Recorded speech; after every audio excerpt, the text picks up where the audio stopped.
మిత్రులారా, ఈరోజు చాలా పెద్ద సమస్య మీద ఒక సమావేశ సభ జరుగుతుంది. ఈ సదస్సుకు అధ్యక్షుడిగా గతంలో సీతయ్య గారు అధ్యక్షుడిగా వహిస్తున్నారు.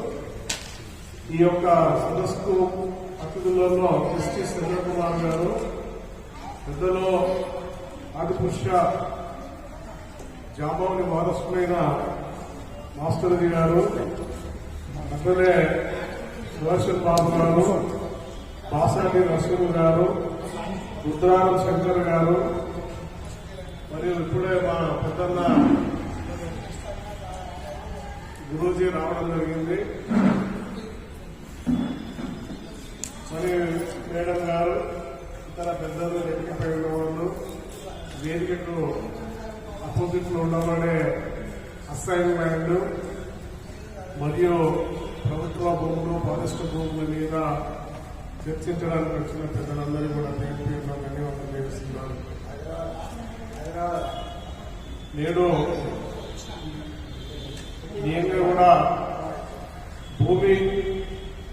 భూమాత అనేది చాలా పవిత్రమైనది. 9 గ్రహాలలో భూగ్రహం ఒకటి. ఆ భూగ్రహాల మీద జీవిస్తున్న అనేక జంతువులలో జ్ఞానవంతమైన జంతువు మనిషి. ఈ మనిషి జీవనం కొనసాగించడానికి కోసానికి భూమి, నీరు, గాలి, వేడితో సంబంధం కలిగింది. ఈ భూమి ప్రకృతి ఇచ్చినది. పంచభూతాలలో ఒకటి భూమి. ఈ భూమి మీద జన్మించిన ప్రతి జీవికి కూడా హక్కు ఉంటుంది. ప్రతి జీవికి కూడా హక్కు ఉంటుంది. భూమి ఎవరి సొత్తు కాదు. భూమి మీద ఆధిపత్యం వహిస్తున్న ఆధిపత్య కులాలు కానీ, రాజులు కానీ, లేదా ఇతర రాజ్యాధిపతులు కానీ ఈ భూమిని తన కంట్రోల్లో పెట్టుకొని ప్రజలను శ్రామికులుగా, కార్మికులుగా, భూమికి దూరంగా, అంటే భూమిపై ఆధిపత్యం, అధికారం దూరంగా ఉంచడం గత 1000 సంవత్సరాల నుంచి మనం గమనిస్తూ చూస్తూ వస్తున్నాం. అక్కడ చరిత్ర చదువుతున్నాం. మన పెద్దలు, మన తాత ముత్తాతల నుంచి కూడా కూలీలుగా, అడ్డుదారులుగా, అనాథాలుగా అనేక రకాలుగా జీవిస్తూ రావడం జరిగింది. దోపిడీ గురవుతున్నాం. ఆ దోపిడీలో భాగంగానే భూమి కూడా మనది కాదు. ఇక్కడ భూస్వామ్య వ్యవస్థ వచ్చింది, జమీందారు వ్యవస్థ వచ్చింది. ఇవన్నిటికి వ్యతిరేకంగా పోరాటాలు జరిగినాయి, విప్లవాలు జరిగినాయి, త్యాగాలు జరిగినాయి, మారణ హోమాలు జరిగినాయి. దున్నేవాడికి భూమి కావాలని, దున్నేవాడే భూమిపై అధికారం, హక్కు కలిగి ఉండాలని చెప్పి వాడికి హక్కు కల్పించాలని రైతాంగ సాయుధ పోరాటం జరిగింది. రైతాంగ సాయుధ పోరాటంలో ఒక నినాదం, దున్నేవాడికి భూమి కావాలి అని చెప్పి కమ్యూనిస్టులు, కార్మికులు అనేక రకాల ఉద్యమాలు చేయడం జరిగింది. అందులో భాగంగానే 1947 ముందు కానీ 47 తర్వాత జరిగిన తెలంగాణ రజాకారుల వ్యతిరేకంగా పోరాటంలో భాగంగానే రైతాంగ పోరాటం జరిగింది. ఆ రైతాంగ పోరాటంలోనే అనేక మంది కమ్యూనిస్టులు రక్తం ధారపోసి ఆ ఉద్యమాన్ని నిర్మాణం చేశారు. ఆ ఉద్యమంలో నేల కొరిగిన మహానుభావులు ఎంతో మంది ఉన్నారు. భూస్వాములకు వ్యతిరేకంగా, గడీలకు వ్యతిరేకంగా, గడీల పాలనకు వ్యతిరేకంగా, రాజరికానికి వ్యతిరేకంగా జరిగిన పోరాటాలు అనేక రకంగా జరగడం జరిగింది. నేను గత చరిత్ర అబ్జర్వేషన్ చేస్తుంటే, చదువుతుంటే జరిగిన త్యాగాలలో దళితులు, ఎస్సీ, ఎస్టీ, బీసీ, మైనారిటీస్ ఎక్కువ ఉన్నారు. అందులో మాల, మాదిగ, సాకిలి, మంగళీలు ఇలాంటి చిన్న కులాల వాళ్ళు అనేక రకాల త్యాగాలు చేశారు. ఈ త్యాగాల ఫలితంగానే 1977లో పివి నరసింహారావు చేసిన భూ సంస్కరణ చట్టం. ఈ భూ సంస్కరణ చట్టం యొక్క ముఖ్య ఉద్దేశం ఏంటంటే, లాండ్ సీలింగ్ ఎప్పుడైతే తీసుకురావడం జరిగిందో జమీందారు సిస్టమ్ రద్దు చేయడం జరిగింది. 77లో జమీందారు సిస్టమ్ రద్దు చేయడం జరిగింది. భూస్వాములకు భూములు ఇవ్వడం లేదు. పుష్కి తరి అనే సిస్టమ్ తీసుకొచ్చారు. తరి 5 ఎకరాలు ఉంటే కృషికి 20 ఎకరాలు ఉండాలనే ఒక పాలసీ తీసుకురావడం జరిగింది. అర్బన్ ఏరియాలలో 2000 గజాల కంటే ఎక్కువ ఇల్లు ఉండకూడదు. ఇది land ceiling, urban land ceiling act, rural land ceiling act. ఈ ల్యాండ్ సీలింగ్ యాక్ట్ లో జరిగిన అనేక రకాల మార్పుల్లో భాగంగానే మనము ఈ ఎస్సీలకు, ఎస్టీలకు, బీసీలకు, పేదవాళ్ళకి ఇచ్చిన భూ పంపిణీ అసైన్ భూములు. అసైన్ భూముల కంటే ముందు ఇనాం భూములు సిస్టమ్ ఉండే. ఇనాం భూములు ఎవరికి ఇచ్చేదంటే రాజదర్బార్లో కానీ, నిజాం దర్బార్లో కానీ, భూస్వాముల దగ్గర కానీ పనిచేస్తున్న వాళ్ళ యొక్క పాలనలకు, వాళ్ళ సేవకులకు మాత్రమే ఇనాం భూములు ఇచ్చారు. కొంతమంది కొన్ని ఇనాం భూములు పుల్లాల్లో పూజారులుగా పనిచేస్తున్న కొంతమంది ఈ ఎస్సీలలో ఉన్నవాడే దేవత పూజలు చేసే పేద ప్రజలకు కొన్ని ఇనాం భూములు ఇవ్వడం జరిగింది. ఇప్పటికి కూడా దేవదాసులకు కావచ్చు, దేవదాసులు అనేది ఒకటైతే ఈ పూజారులు దేవదాసులలో పూజారులు వేరే రకంగా ఉంటారు. వారికి ఇచ్చిన భూములలో ఇనాం భూములు ఇప్పటి కూడా ఇనాం భూములు ఉన్నాయి. మీకు తెలంగాణలో నిజాం ఇచ్చిన ఇనాం భూములు ఉన్నాయి. ఆ ఇనాం భూములలో కూడా రైట్స్ లేవు. ఆ రైట్స్ అన్ని కూడా ఇప్పుడు అప్పుడున్నవాడే ఎమ్మెల్యేలు, ఇప్పుడున్నవాడే ఎమ్మెల్యేలు వాటిని సొంతం చేసుకోవడం జరిగింది, పట్టా చేసుకోవడం జరిగింది. ఇనాం భూములను హైదరాబాద్ రంగారెడ్డి చుట్టూ ఉన్నవాడే, రంగారెడ్డిలో ముఖ్యంగా ఉన్నవాడే భూములను ఇనాం భూములు నిజాం పాలన దగ్గర ఉండే. ఆ ఇనాం భూములన్నీ కూడా నేను వరంగల్ పోతుంటే ఉప్పల్ దాటిన తర్వాత అందుకు చూస్తే గట్కేశ్వరు వరకు అన్ని ఇనాం భూములే, అంటే ఫారెస్ట్ ఉండే. ఆ భూములన్నీ అన్యాయకాంతం అయిపోయినాయి. ఆ భూములన్నీ విచ్చలవిడిగా ఈ రియల్ ఎస్టేట్స్, ఎమ్మెల్యేలు, కబ్జాదారులు కబ్జా చేసుకుని దొంగ పట్టాలు చేసుకోవడం జరిగింది. ఆ ఇనాం భూములను ఎవరు ఎవరికి దొరకాలి అంటే పేదవాళ్ళకి రావాలి. పేదవాళ్ళకి రావాలి. ప్రభుత్వ భూములు ఎవరికి రావాలి? పేదవాళ్ళకి రావాలి. ప్రభుత్వ భూములు నీకు పేదవాళ్ళకి తప్ప ఎవరికి రాకూడదు. ఇనాం భూములు పేదవాళ్ళకి రావాలి.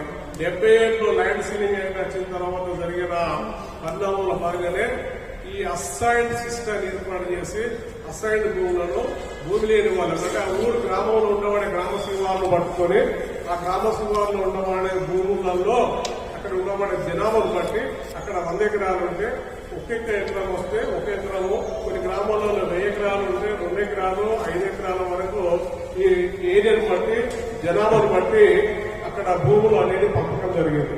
ఆ రకంగా వాళ్ళకి అసైన్ పట్ట ఇవ్వడం జరిగింది. అసైన్ పట్ట యొక్క లక్ష్యం కానీ, అసైన్ పట్ట యొక్క అంశం కానీ, లేదా ఇనాం భూముల యొక్క అంశం కానీ,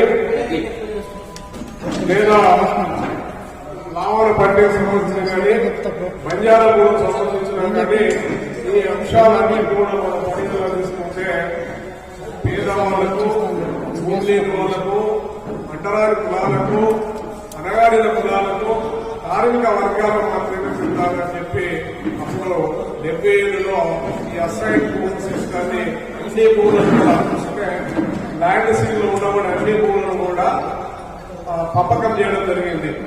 ఎందుకంటే భూస్వామికి తరి ఒకవేళ జమీందారు అయితే 50 ఎకరాల కంటే తరి నీకు కృషికి కానీ తరి కానీ మెట్టబోలు కానీ 50 ఎకరాల కంటే ఎక్కువ ఉండకూడదు. తరి అయితే వాడు కూడా జమీందారు అయితేనే వాడికి 20 ఎకరాల కంటే తరి ఎక్కువ ఉండదు. మామూలు అయితే 5 ఎకరాలే ఆ చట్టం ప్రకారంలో. మరి మిగతా భూములన్నీ ఏం చేశారు అంటే పేదలకు అసైన్ ల్యాండ్ కింద ప్రభుత్వం పంపించేసింది. పేదలు ఏం చేసిందంటే ఏ పేదవాడైతే ఉన్నాడో వాడే దున్నేవాడు, వాడే వ్యవసాయం చేసేవాడు, వాడే పంట పండించేవాడు. ఆ పంట పండించే భూములన్నింటినీ కూడా ఉత్పత్తి రంగాలను పెంపొందించి రాష్ట్రం యొక్క సంపదను పెంపొందించి కనీస కొరత, ఆహార కొరత లేకుండా చేయాలి. నేను చిన్నప్పుడు నేను చాలా చూసాను. అసలు ఈ ఎప్పుడు ఏప్రిల్, మే, జూన్, జూలై నెలలో అసలు గ్రాసం లేని వాళ్ళు ఎంతోమంది ఉన్నారు. అప్పు తీసుకొచ్చుకొని, చేపలను తీసుకొచ్చుకొని, పంట చేసుకొని తిని పనికి పోయి పొలాలు వచ్చిన తర్వాతనో, సేనులకు వచ్చిన తర్వాతనో, మొక్కజొన్నకు వచ్చిన తర్వాతనో ఆ వచ్చిన కూలీ వంట, కూలీ జొన్నలతో ఎవరైతే పెంచుకిచ్చారో వాళ్ళకు రిటర్న్ చేసే సిస్టమ్ ఉండేది. ఇక్కడ భూమి లేదు. అంటే 77లో పంపిన భూమి యొక్క సారాంశం ఏంటంటే ఈ భూమి లేని ప్రజలు భూమి నుండి ఉత్పత్తి చేసి ఇప్పటికి కూడా ఆహార కొరత లేకుండా చేయాలనే ఉద్దేశంతో 77 యాక్ట్ టీవీదర్శనం చేయడం జరిగింది. అది ఇందిరాగాంధీ ఇచ్చిన పాలసీలో భాగంగానే ఆయన సొంతంగా ఏం చేయలేదు. జాతీయ ప్రభుత్వము జమీందార్ సిస్టాన్ని, భూస్వామ్య వ్యవస్థ సిస్టాన్ని, ల్యాండ్ లార్డ్స్ అన్నింటి తొలగించాలని చెప్పి అప్పుడు చేసిన చట్టంలో భాగంగా 77లో టీవీదర్శనం గారు ఈ యొక్క చట్టాన్ని చేయడం జరిగింది. అయితే ఆ చట్టంలో పంచాయత్ సిస్టమ్ లో కానీ, ల్యాండ్ రెవెన్యూ సిస్టమ్ లో కానీ, తెలంగాణ ఒక ల్యాండ్ రెవెన్యూ సిస్టమ్ ఉంది, ఆంధ్ర ఒక ల్యాండ్ రెవెన్యూ సిస్టమ్ ఉంది. ఆంధ్ర భూస్వాములు కానీ, ఆంధ్ర పెట్టుబడిదారులు కానీ, వారికి ఉన్నవాడే భూస్వామ్య వ్యవస్థ వేరు, తెలంగాణ ఉన్నవాడే భూస్వామ్య వ్యవస్థ వేరు. ఇక్కడి పాలసీ కూడా అంటే 56లో కూడా అదే ఉంది, 77 వాడు అదే ఉంది. 77 తర్వాత వచ్చిన పాలనా సంస్కరణలో భాగంగానే ఈ అసైన్ భూమి ఇచ్చారు. ఏంటి అసైన్ భూమి లక్ష్యం ఏంటి అంటే దున్నుకున్నాలే, పంట పండించుకోవాలి, పిల్లలను చదివించుకోవాలి, పిల్లలకు మినిమం నీడ్స్ అవసరాలను తీర్చాలి, పంట ఆహార కొరత లేకుండా ఉండాలనే ఉద్దేశంతో ఇచ్చారు. కానీ అందులో కండిషన్స్ పెట్టారు. ఈ భూమి దున్నుకున్నంత వరకే నీది, దున్నకపోతే ప్రభుత్వాన్ని, దున్నుకున్నంత వరకే నీది, దున్నకపోతే ప్రభుత్వాన్ని. అంటే అది 5 సంవత్సరాలు 10 అర్బన్ ఏరియాలో కూడా మీకు పేదలకు ఇళ్ల పట్టాలు ఇస్తారు. నువ్వు ఉంటే నీది, లేకపోతే అమ్ముకోవడానికి రైట్ లేదు. ఇది మరీ అన్యాయం. నివసించే స్థలంలో అదే ఉంది, వ్యవసాయం చేసుకునే స్థలాలలో కూడా అదే ఉంది. మరి దీన్ని మాడిఫై చేయడాలే.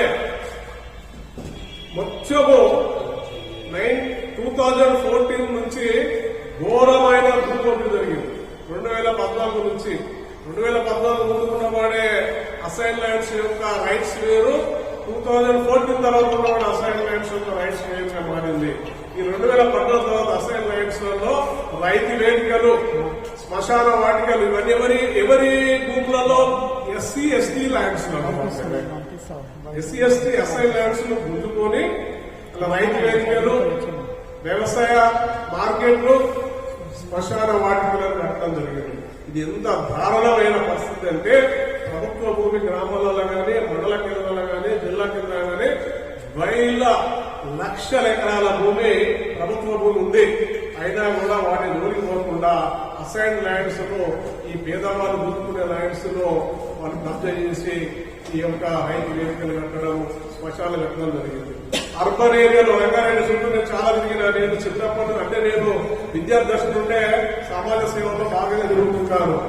నేను విప్లవ విద్యా సంఘాల నాయకుడిగా ఉన్నప్పుడు, ఉస్మాన్ సిటీలో నేను ఆర్ఎస్ ఇన్ఛార్జ్ ఉన్నప్పుడు, హైదరాబాద్ చుట్టూ రంగారెడ్డి చుట్టూ ఉన్నవాడి పేదరికం అడ్డా చుట్టూ చాలా రంగారెడ్డి.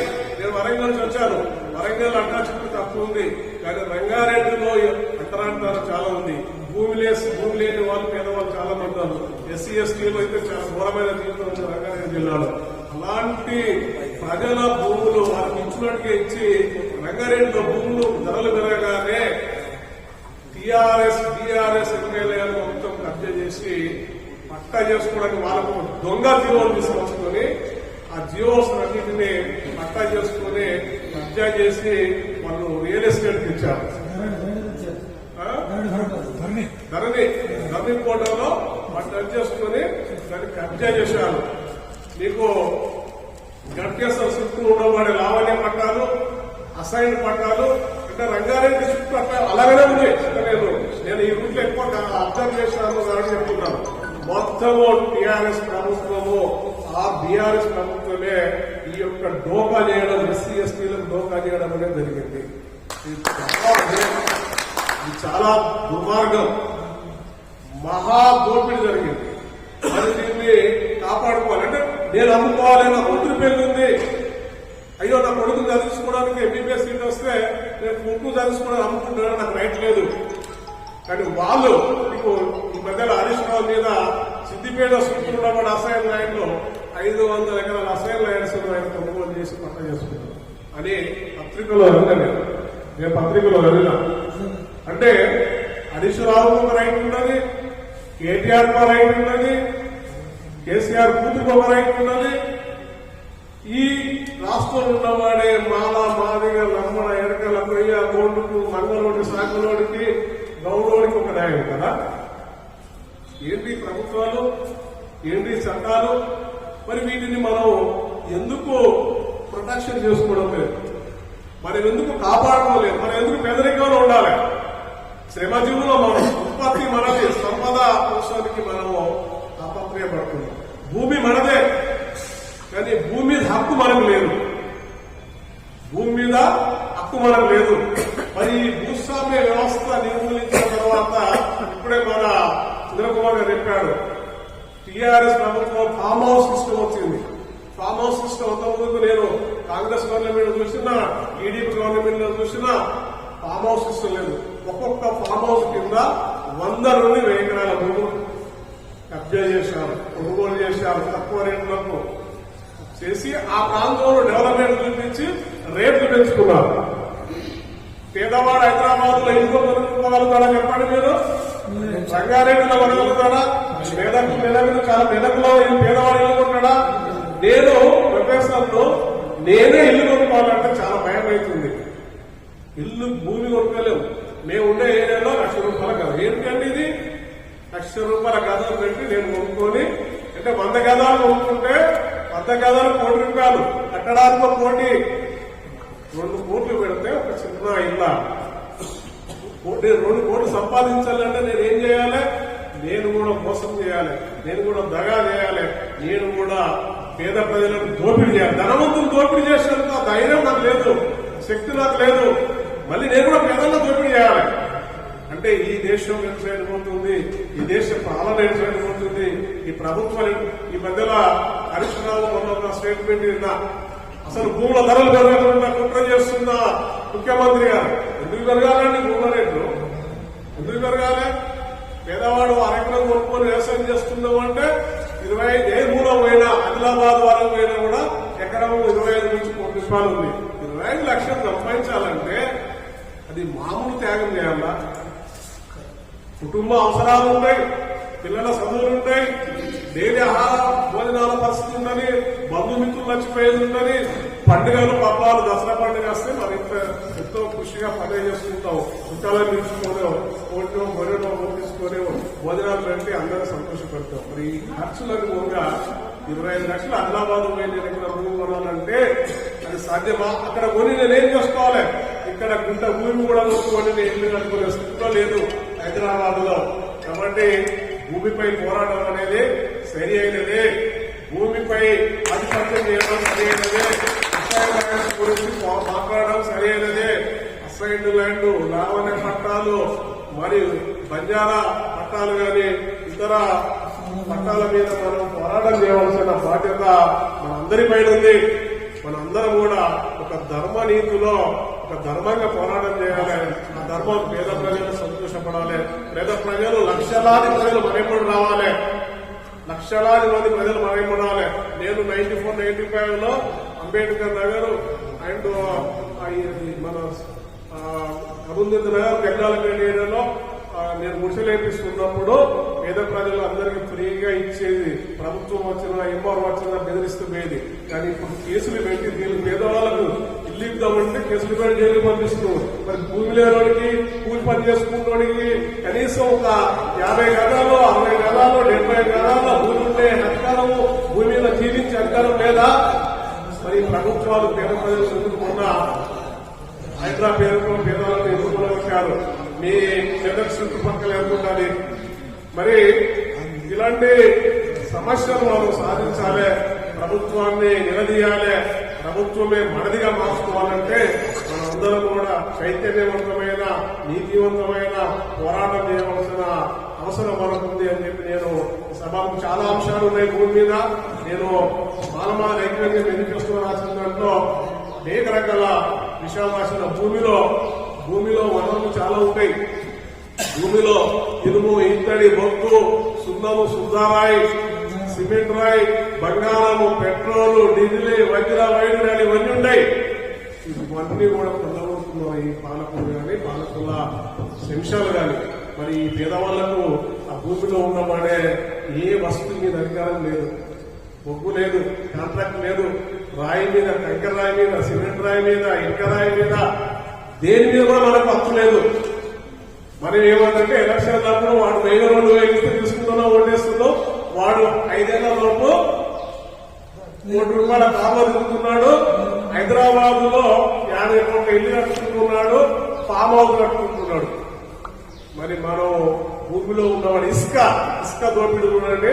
ప్రకృతి ఇస్తున్న ఇసుక, భూమి వర్షం పడితే నీరు వచ్చి మట్టి వెళ్ళిపోయి ఇసుకంతా బెట్ట పెడుతుంటది. ఆ బెట్ట పెట్టిన ఇసుక మీద కూడా మనకు హక్కు లేదు. ఇవన్నీ ఎమ్మెల్యేలు ఎంపీలు మాత్రమే అది అమ్ముకునే హక్కు ఉంది. ఇసుక మీద హక్కు లేదు, బొగ్గు మీద హక్కు లేదు, ఇనుము మీద హక్కు లేదు, ఇత్తడి మీద హక్కు లేదు. ఇవన్నీ భూమిలోకి వస్తాయి. అడవి మీద హక్కు లేదు, అది కూడా భూమి నుంచి వస్తుంది. టేకు అండ్ మన గంధం చెక్కలు లేదా ఇతర వస్తువులు కూడా ఈ భూమి మీద వస్తుంది. కాబట్టి ఫారెస్ట్ ల్యాండ్, ఫారెస్ట్ భూమి మీద కూడా మనకు అధికారం లేదు. ఫారెస్ట్ భూమి అంటే ఇప్పుడే అరెస్ట్. నిన్ననే ఒక రైతు, నేను టీవీలో విన్నా, రాత్రి వరకు పత్తిలో పనిచేసి తెల్లారి పోయేలోపు పత్తి మొత్తం పీకేసినాడు ఫారెస్ట్ లో. అంటే ఆదివాసులకు, అడవుల్లో జీవించే ఆదివాసులకు అడవి భూమిపై ఆధిపత్యం లేదు, అడవి భూమి మీద హక్కు లేదు. అడవి భూమిలో పంట పండించుకుంటే పీకేయడము, కోసేయడము, చంపేయడం అనేది జరుగుతుంది. మరి ఇదంతా అడవులలో 2 రకాలు, కేంద్ర ప్రభుత్వ అడవులు ఉంటాయి, రాష్ట్ర ప్రభుత్వ అడవులు ఉంటాయి. రాష్ట్ర ప్రభుత్వ అడవులలో రాష్ట్ర ప్రభుత్వం ఇవ్వాలి కదా. కేంద్ర ప్రభుత్వ అడవులు అంటే మనకు పబ్లిక్ ఎంటర్ప్రైజెస్, ఫారెస్ట్, ఎలక్ట్రిసిటీ, మన transport, RBI and defence, weapons తయారీ కంపెనీ ప్రభుత్వ రంగ సంస్థలు. ఇది ప్రభుత్వం కాదు, కానీ ప్రభుత్వ రంగ సంస్థల మీద కూడా మనకు హక్కు లేదు.